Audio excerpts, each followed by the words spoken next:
Hit TV YouTube channels లో మీ వ్యాపార ప్రకటనలకు మరియు ప్రమోషనల్ ఇంటర్వ్యూస్ కోసం వెంటనే సంప్రదించండి.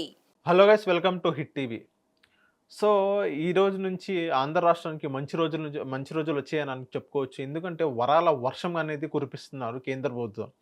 గత 5 సంవత్సరాలకు చూసుకున్నట్లయితే ఎప్పుడైతే 2019 నుంచి 2024 దాకా ఒక చాలా లోటు ఒక కేంద్ర ప్రభుత్వం మనకి డబ్బులు ఇవ్వాలన్నా గానీ ఆలోచించేదనమాట. ఎందుకంటే వాళ్ళకి అవసరం పడలేదు ఆంధ్ర రాష్ట్రం గురించి. అండ్ ఇప్పుడు ఎప్పుడైతే కూటమి ఫార్మ్ అయిందో, ఎప్పుడైతే చంద్రబాబు నాయుడు గారు అక్కడ సీఎం అయిన తర్వాత నరేంద్ర మోడీ గారి పక్కన కూర్చొని అర్హత సీఎం చంద్రబాబు నాయుడుకి కల్పించారు. ఎందుకంటే ఇంతమంది ఎమ్మెల్యేలు ఉండగా, ఇంతమంది మంత్రులు ఉండగా, కేంద్ర మంత్రులు చంద్రబాబు నాయుడు గారు ఒకళ్ళే కూర్చున్నారంటే మీరు అర్థం చేసుకోవచ్చు చంద్రబాబు నాయుడు గారు ఏంటో అనేది.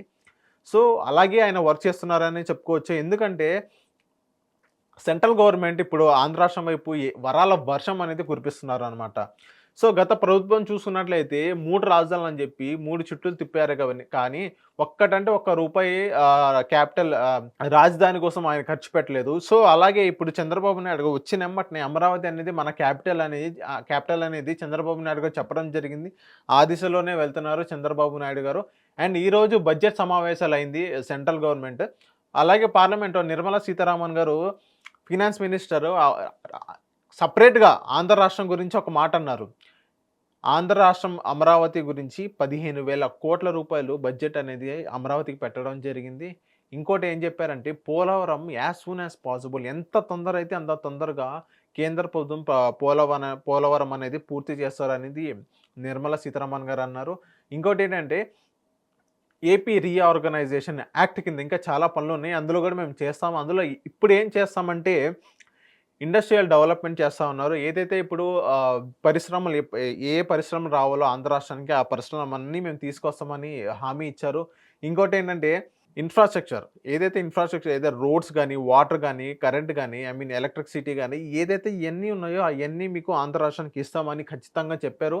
అండ్ ఇంకోటి ఏంటంటే Chennai to Vizag industrial corridor పెడతా ఉన్నారు. ఇంకోటి ఏంటంటే Hyderabad to Bengaluru industrial corridor అనేది పెడతాము అని నిర్మలా సీతారామన్ గారు అన్నారు.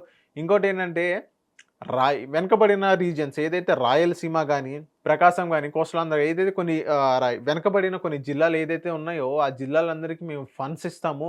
ఆ ఫండ్స్తో మీరు అక్కడ వాటర్ కానీ, డ్రైనేజ్ కానివ్వండి, రోడ్స్ కానీ, దానివల్ల మీకు అభివృద్ధి చేసుకోండి అని నిర్మలా సీతారామన్ గారు పార్లమెంట్లో చెప్పడం జరిగింది. సో ఇప్పుడు ఏదైతే నిర్మలా సీతారామన్ గారు ఆంధ్ర రాష్ట్రం గురించి చెప్పారో అప్పటి నుంచి ఆంధ్ర రాష్ట్రం గురించి ఒక వరాలే వచ్చినాయి. చాలా సంవత్సరాల తర్వాత ఆంధ్ర రాష్ట్రం వైపు చూశారు, వరాలే కురిపించారనే చెప్పుకోవచ్చు. ఇంకా ఫండ్స్ అనేది మీకు ప్రొవైడ్ చేస్తామని గట్టిగా హామీ ఇచ్చారనమాట మన ఆంధ్ర రాష్ట్రం గురించి. సో ఈ రోజు నుంచి మంచి రోజులే వచ్చాయని చెప్పుకోవచ్చు. ఆంధ్ర రాష్ట్రం గురించి పెట్టుబడులు వస్తాయి, ఉపాధి అనేది పెరిగిద్ది. ఆంధ్ర రాష్ట్రంలో ఒక మనీ అనేది జనరేట్ అయ్యిద్ది అనమాట. ఎప్పుడైతే ఆయన హామీ ఇచ్చారో చంద్రబాబు నాయుడు గారి విజన్ ఏదైతే ఉందో దాని గురించి మనం చిన్నగా ఒక క్యాలిక్యులేట్ చేసుకున్నట్లయితే ఒక మనీ జనరేట్ అయ్యిద్ది అనమాట ఆంధ్ర రాష్ట్రం. సో నెక్స్ట్ ఒక ఫ్యూ ఇయర్స్ తర్వాత, ఒక 4-5 ఇయర్స్ తర్వాత ఆంధ్ర రాష్ట్రం ఒక మంచి పొజిషన్లో వెళ్ళింది. పెట్టుబడులు అలాగే వస్తాయి, ఇన్ఫ్రాస్ట్రక్చర్ అనేది డెవలప్ అయ్యింది, అటే మన క్యాపిటల్ అనేది డెవలప్ అయ్యింది. సో అలాగే డెవలప్ అవ్వాలి, ఇలాగే నిధులు రావాలి, పెట్టుబడులు రావాలి అని మనం అందరూ కోరుకుందాం. Thank you. Hit TV app ని డౌన్లోడ్ చేసుకోండి. ఇందులో short news, live news, entertainment movies అన్ని అవైలబుల్ గా ఉన్నాయి. Please download Hit TV app. Hit TV app hit TV యాప్ని ఫ్రీగా డౌన్లోడ్ చేసుకోండి.